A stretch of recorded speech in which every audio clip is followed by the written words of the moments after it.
กิเลส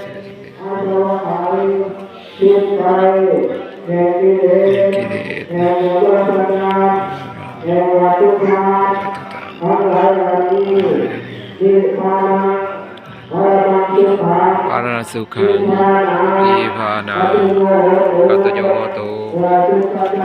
เป็นปัจจัยแก่ปฏิภาณแก่ผู้กาทั้งหลายตลอดกาลนานเถิดนิพพัง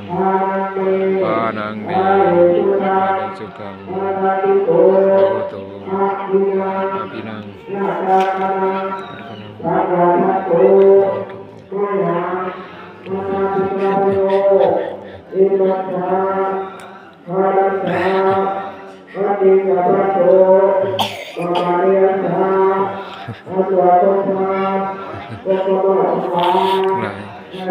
ในวันนี้มีญาติพี่น้องพอพร้อมเพรียงกันมาทำบุญใส่บาตรเพื่ออุทิศส่วนบุญส่วนกุศลผลทานหาดวงวิญญาณของพ่อและแม่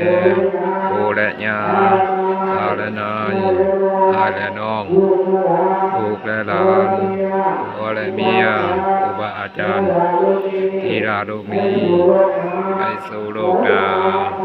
ขอจงมาหาเอาส่วนบุญส่วนกุศลผลทาน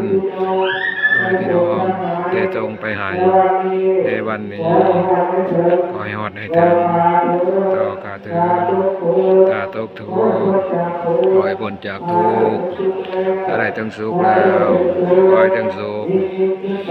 ยิ่งขึ้นไปต่อกาเถิด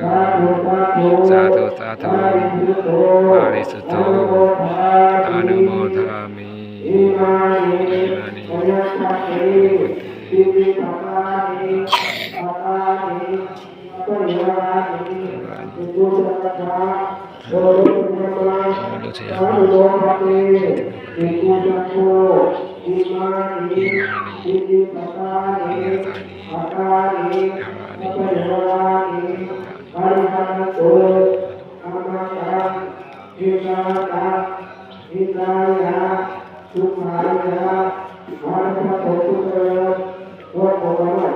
น้อมถวาย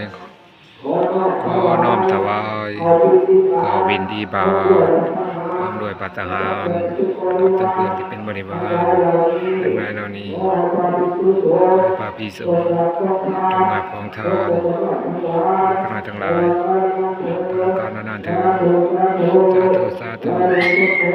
พระสุโธอนุโมทามิ